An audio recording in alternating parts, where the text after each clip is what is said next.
Hello, good morning my dear students. जैसा कि आप लोगों ने कहा कि सर समस्या आ रही है, जूम ऐप पर काफ़ी बच्चों को समस्या आ रही थी ऑनलाइन जुड़ने में।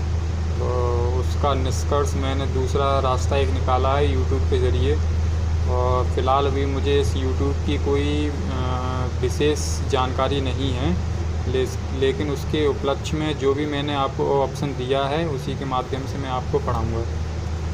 तो यूट्यूब जो क्लास जो हमारी चलेंगी वो एक बेसिक लेवल से और एक मॉडरेट लेवल तक हम जाएंगे।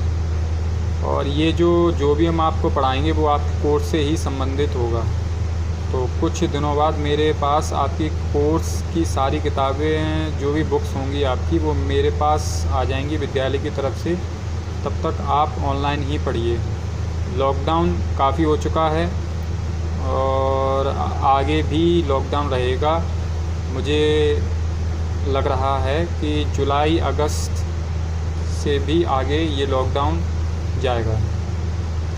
तो उसको देखते हुए आपकी पढ़ाई भी ख़राब ना हो, और उसके लिए मैंने एक नया रास्ता निकाला है ऑनलाइन स्टडी। और व्हाट्सएप के ज़रिए भी मैं स्टडी करा सकता हूँ, लेकिन व्हाट्सएप के ज़रिए चैट से या फिर ऑनलाइन से ज़्यादा बच्चे नहीं जुड़ सकते हैं। तो यूट्यूब के माध्यम से सभी बच्चे सब्सक्राइब करके और बेल आइकन दबाकर और ये जो भी मैं आपको पढ़ाऊँगा वो आप उससे परिचित होंगे। पहले तो मेरी आवाज़ जो है वो थोड़ा आज मेरा थोड़ा गला भी ख़राब है, और दूसरा अभी मेरे हॉल में कूलर चल रहा है तो उसके ज़रिए से मेरी आवाज़ आपको स्पष्ट रूप से सुनाई नहीं पड़ रही होगी, लेकिन इसके लिए मैं क्षमा चाहूँगा। और मैं आपसे ये कहना चाहता हूँ, जितना आप घर पर पढ़ सकते हैं और जितना आप सेल्फ पढ़ सकते हैं उससे कई मायनों में स्कूल से अच्छा है। स्कूल में क्या होता है, स्कूल में आपको ग्रुप स्टडी नहीं मिल पाती है, स्कूल में आपको पर्सनल स्टडी नहीं मिल पाती है। तो उसको देखते हुए मैंने एक स्टडी मटेरियल जो बनाया है उसी के माध्यम से मैं आपको पढ़ाऊँगा। जिन बच्चों का पढ़ने का मन है वो पढ़ सकते हैं, जिन बच्चों का पढ़ने का नहीं मन है वो नहीं पढ़ सकते हैं। मैं किसी को ज़बरदस्ती या उसके घर जाकर या उसकी बिना इच्छा के अनुसार मैं उसे नहीं पढ़ा सकता। तो जो बच्चे इच्छुक हैं, मैं बहुत बेसिक से लेके चलूँगा। आपका मैथ के बाद इंग्लिश के बाद हम हिंदी भी लेंगे, सामान्य हिंदी, और उसके बाद हम आगे बढ़ेंगे। मैथ, इंग्लिश और हिंदी और जो वगैरह जैसे जीके वगैरह हुआ, ये भी आप कुछ क्वेश्चन वगैरह मैं आपको दूंगा। और ऑनलाइन स्टडी अगर मटेरियल मेरे पास उपलब्ध होगा तो मैं उसके माध्यम से आपको स्टडी कराऊंगा। पहले तो जैसे कि आपको दिख रहा होगा, ये जो BLD inter college YouTube online class basic concept of the mathematics, fraction multiply. Fraction, पहली बात तो मैं आपको बता दूं फ्रैक्शन होते कितने प्रकार के हैं। पहले तो मैं आपको बता दूं कि ये मेरा एक सेल्फ स्टडी रूम है और मैं आपको चाहूँगा मैं आपको दिखा दूं, लेकिन मेरी जो इच्छा है, मैं सोच रहा हूं कि आप भी इस प्रकार से एक अपना सेटअप बनाइए कोचिंग का, और उसके माध्यम से आप लोग पढ़ोगे तो काफ़ी अच्छा रहेगा।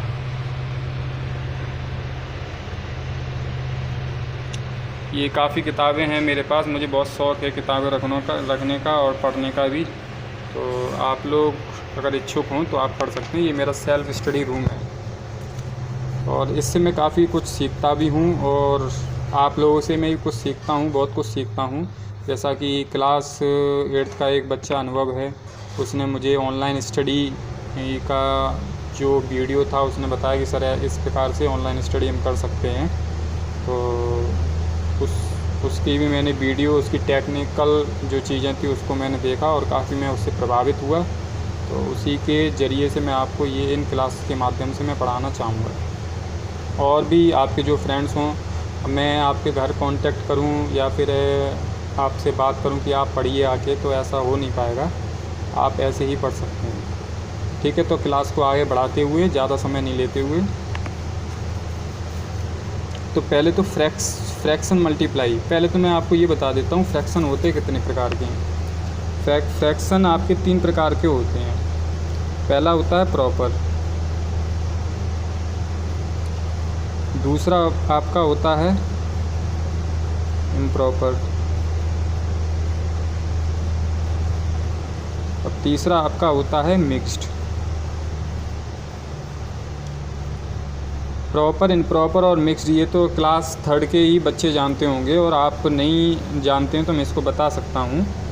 प्रॉपर वो फ्रैक्शन होता है जैसे मैंने लिखा 3/4, इम्प्रॉपर मैंने लिख दिया 4/3, और मिक्स्ड मैंने लिख दिया 4 होल 3/2। अब कैसे हम इसको देख सकते हैं वो मैं आपको बताता हूँ।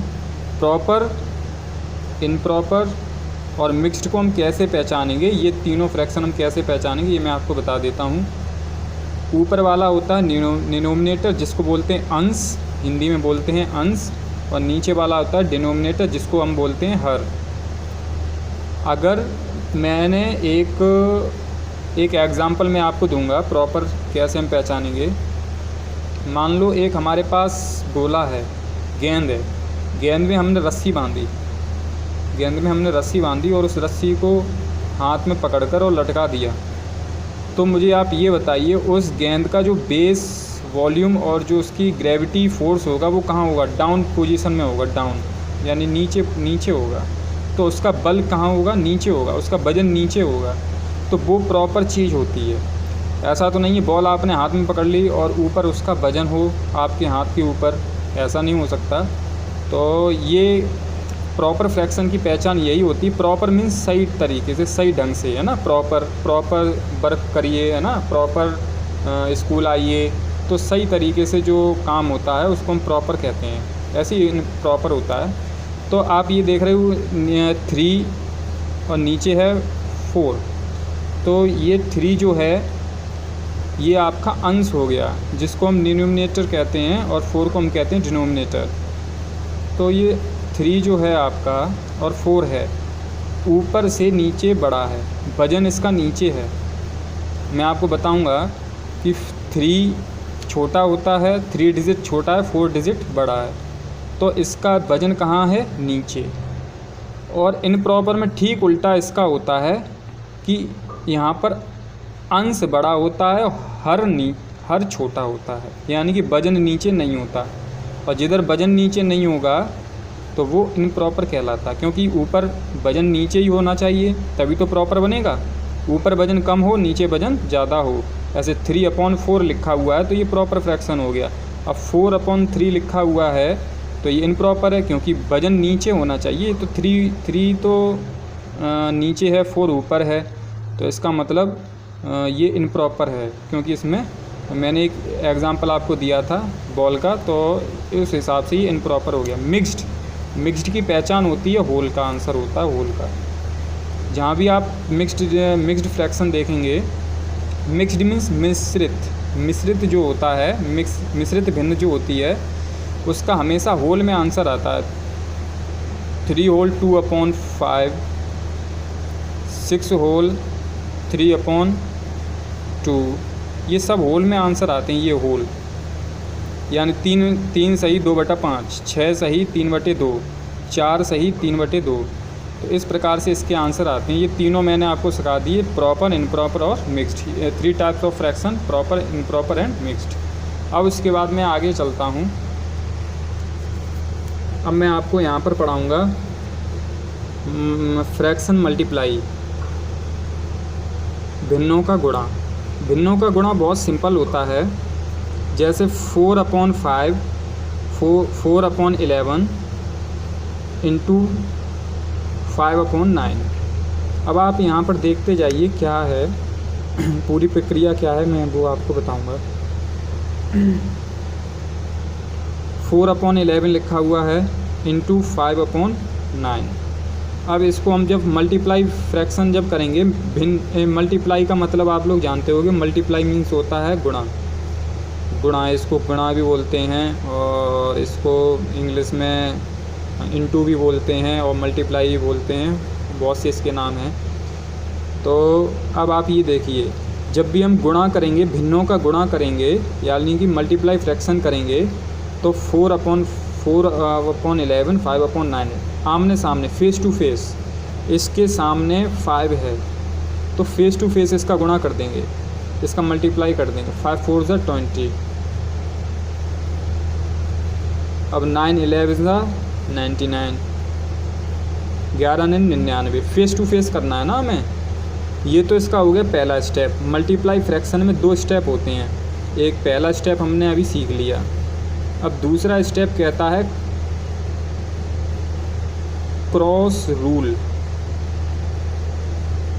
क्रॉस रूल होता है, क्रॉस रूल क्या होता है ये दूसरे वाले में हम आपको बताएंगे। जैसे 4/11 लिखा है इंटू 5/8, अब 4/11 इंटू 5/8। अब आप ये देखिए क्रॉस रूल, क्रॉस रूल पहला नियम तो फेस टू फेस कर दीजिए। क्रॉस रूल क्या कहता है, दूसरा नियम भी हमें देखना चाहिए, हर भिन्न में हमें दूसरा नियम देखना चाहिए। जब हम गुणा की बात करें, जब भिन्नों का गुणा करें तो हमें 2 रूल याद रखने हैं। एक तो आमने सामने उसका मल्टीप्लाई करना है, और क्रॉस में हमें देखना है ऊपर नीचे हमें ये देखना है कोई कट तो नहीं रहा है आपस में। ये नहीं है कि आप क्रॉस मल्टीप्लाई करेंगे, क्रॉस डिवाइड करेंगे। क्रॉस ऐसा होता है ना, क्रॉस ये हो गया ए, ये हो गया बी, ये हो गया सी, और ये हो गया डी। ABCD इसका ये क्रॉस होता है, यानी कि ये हो गया 4 और ये हो गया 11 और ये हो गया 5 और ये हो गया 8। ABC और D। 4/11 और 5/8, ये आपको पता चल गया होगा। वैसे यहाँ पर लिखा है 4/11 5/8। अब हम इसको क्या क्रॉस रूल देखेंगे आपस में कट तो नहीं रहे हैं, ये कट रहा है। 4 एकम 4, 4 दूनी 8, ये अब क्रॉस डिवाइड हो गए। अब 5 को 11 से काटो, 5 को 11 से कट जाएगा? नहीं कटेगा ना, 5 11 से नहीं कटेगा। जब 5 11 से नहीं कटेगा तो इसको हम नहीं काटेंगे। अब जैसे 5 बन जाए 5, 5 2 ज़ा 10 हो जाएगा, फिर 1 कहाँ जाएगा, तो ये 5 से नहीं कटेगा। उसके बाद जब इसका आंसर हमारा निकलेगा तो इसका आंसर निकलेगा 4/11 इंटू 5/8। जब हम इसको काट देंगे तो ये 4 1 जा 4 हो गया और ये 4 2 ज़ा 8 हो गया। ठीक है, अब हम इसको 5 बन जा 5 और 11 2 जा 22, तो ये इसका आंसर आ गया। ऐसे ये वाला जो फ्रैक्शन है थर्ड वाला मैं आपके ऊपर सॉल्व करने के लिए छोड़ देता हूँ। जल्दी से मुझे व्हाट्सएप पर मैसेज करके ये आंसर सॉल्व करना, और ये मैंने इसका एक फ़ोटो खींचकर आपके व्हाट्सएप पे मैं पहुँचा दूँगा, और ये सारे आप करके आज ही मुझे देंगे। ये आपका होमवर्क भी है और यही आपका एक रिवीजन वर्क भी हो जा रहा है ऑनलाइन। अब आता है डिवाइड फ्रैक्शन। डिवाइड फ्रैक्शन क्या होता है मैं आपको बता दूं। डिवाइड पहले तो मैं आपको बता दूंगा, डिवाइड को जब हम बदलते हैं तो ये मल्टीप्लाई में बदलता है, ये नियम है। डिवाइड को अगर हम बदलेंगे तो ये मल्टीप्लाई में बदलेगा। जैसे हम प्लस को किस में बदलते हैं, माइनस में, वैसे डिवाइड को किस में बदलेंगे, किस में चेंज करेंगे, मल्टीप्लाई में। प्लस को किस में चेंज करते हैं, माइनस में। ये दोनों ही अपोजिट है ना, प्लस का माइनस, जोड़ का घटाना, गुणा भाग, तो ये अपोजिट वर्ड है। अब हम देखना 5/7 और 3/8, इसको हम कहते हैं फर्स्ट लाइन, इसको हम कहते हैं सेकंड लाइन। इसको हमने मान लिया पहली पंक्ति, इसको मान लिया दूसरी पंक्ति। इसको हम मानते हैं पहली लाइन, इसको मानते हैं दूसरी लाइन। अब आप पहली लाइन को नहीं बदलेंगे 5/7, दूसरी लाइन को आप बदलेंगे। दूसरी लाइन का बदलने का मतलब ये नहीं कि 3 की जगह आप 4 कर दो, 8 की जगह 9 कर दो, ऐसा नहीं होगा। बदलने का मतलब ये है कि ऊपर नीचे करना है आपको। तो 8/3 ये हम क्या पढ़ रहे हैं, डिवाइड फ्रैक्शन। क्या पढ़ रहे हैं बेटा, डिवाइड फ्रैक्शन। क्या पढ़ रहे हैं, डिवाइड फ्रैक्शन। 5/7 ये पहली लाइन हम बदलेंगे नहीं, दूसरी लाइन हम बदल देते हैं। बदलने का मतलब चेंज, एक्सचेंज करने का मतलब ऊपर नीचे हम कर देते हैं, अप डाउन कर देते हैं, ऊपर नीचे। अब जब हम ये दूसरी लाइन बदलेंगे तो ये हमारा डिवाइड का जो चिन्ह है, ये निशान है, ये भी हमारा सिंबल बदलेगा। और डिवाइड का किस में सिंबल बदलता है, मल्टीप्लाई में बदलता है। तो हमने इसे मल्टीप्लाई में बदल दिया।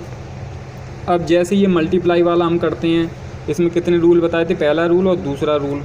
तो पहला रूल देख लो, 8 से 7 कट रहा है, नहीं कट रहा है। 5 से 3 कट रहा है, नहीं कट रहा है। नहीं कट रहा है तो डायरेक्ट हम मल्टीप्लाई करेंगे। 8 5 ज़ा 40, 7 3 ज़ा 21। तो ये आपका आंसर हो गया। लेकिन अब ये कौन सा फ्रैक्शन आपका हो गया, अब आपका ये हो गया इम्प्रॉपर फ्रैक्शन है। इम्प्रॉपर फ्रैक्शन हो गया। इम्प्रॉपर फ्रैक्शन कैसे हुआ, क्योंकि मैंने आपको बताया था, बॉल का एक एग्जांपल मैंने दिया था, जब हम बॉल को लटकाएंगे तो उसका वज़न नीचे होना चाहिए, लेकिन इस फ्रैक्शन का वज़न ऊपर है, ज़्यादा संख्या ऊपर है, छोटी संख्या नीचे है। तो ये इम्प्रॉपर फ्रैक्शन हो गया। इम्प्रॉपर फ्रैक्शन को हम किस में बदलते हैं, मिक्स्ड में बदलते हैं इम्प्रॉपर फ्रैक्शन को। इसका एक अलग से मैं वीडियो बना दूंगा जिन बच्चों को समझ में नहीं आ रहा होगा। वैसे ये 3rd क्लास का ही एक टॉपिक है और आप 8th क्लास में पढ़ रहे हैं, तो मुझे पूरी आशा होगी ये आप टॉपिक जानते होंगे। प्रॉपर को इम्प्रॉपर में बदलना, इम्प्रॉपर को मिक्स्ड में बदलना। कोई बात नहीं, अगर आप नहीं जानते हैं तो मैं इसका एक शॉर्टकट वीडियो में बना के आपको दे दूँगा, वो आप लिंक मैं भेज दूँगा, या फिर मैं इसको अलग से एक वीडियो बना के आपको सेंड कर दूँगा। अब इधर आते हैं, तो इम्प्रॉपर है तो इसका ऊपर डिवाइड कर देंगे। जैसे ये होता है डिनोमिनेटर, मैंने कहा था ये अंश है, ये हर है, ये डिनोमिनेटर, ये डिनोमिनेटर है। अब इसका हम डिवाइड कर देंगे। मेरे पास समय बहुत कम है और बहुत सारे सवाल हैं आपके, तो उस हिसाब से मैं थोड़ा जल्दी कर देता हूँ। कुछ सवाल, कुछ आंसर मैं आपके ऊपर भी छोड़ देता हूँ। तो ये जो हमारा डिनोमिनेटर है, ये डिनोमिनेटर है, तो मैं कर दूँगा डिनोमिनेटर, ये जो है डिनोमिनेटर से डिनोमिनेटर में भाग दे देंगे। जब नीचे वजन कम होगा तो ऊपर वजन ज़्यादा है तो नीचे से ऊपर भाग करते हैं, क्योंकि वजन ऊपर है, ऊपर से हमें कुछ चुराना है ना, ऊपर से कुछ छीनना है, तो ऊपर से छीनना है तो नीचे से ऊपर भाग देंगे। तो नीचे से ऊपर भाग दे दिया। अब आप इसको कर सकते हैं तो कर लेना और मुझे बता देना। अगर आपको आता है तो ठीक है, नहीं आता है तो मुझे मैसेज लिखकर भेज देना, सर इसका आंसर मुझे बताइए। वैसे ये भी आंसर एक है, ये प्रॉपर, ये इसका आंसर निकल गया। उसके बाद ये वाला जो सवाल है, ये मैं सेकंड वाला जो क्वेश्चन है ये मैं आपके ऊपर छोड़ देता हूँ, इसको आप करिए। उसके बाद आता है डेसिमल फ्रैक्शन। डेसिमल फ्रैक्शन को हम बोल सकते हैं दशमलव भिन्न। दशमलव भिन्न ऐसे नहीं आती, दशमलव भिन्न को मैं समझा देता हूँ। पहले मैं बहुत बेसिक से पढ़ा रहा हूँ दशमलव भिन्न। देखो 0.47 लिखा हुआ है, तो 47 पॉइंट के बाद कितनी संख्याएं हैं, 1 और 2, 4 और 7, 1 और 2, तो 1 में कितने 0, 2। हमेशा याद रखना, पॉइंट का असर कभी भी ऊपर नहीं पड़ेगा, ऊपर पॉइंट का असर नहीं पड़ता। एक बार फिर से बोलिए, ऊपर पॉइंट का असर नहीं पड़ता। ऊपर पॉइंट नहीं लगता बेटा, ऊपर कभी भी पॉइंट मत लगाना। जब डेसिमल फ्रैक्शन बनाने की बात आ जाए तो कभी भी ऊपर पॉइंट नहीं लगेगा। जैसे हम इसको करके देख लेते हैं, पहले हम ये वाले समझाते हैं फिर उसके बाद चलेंगे यहाँ पर। तो ये 0.85,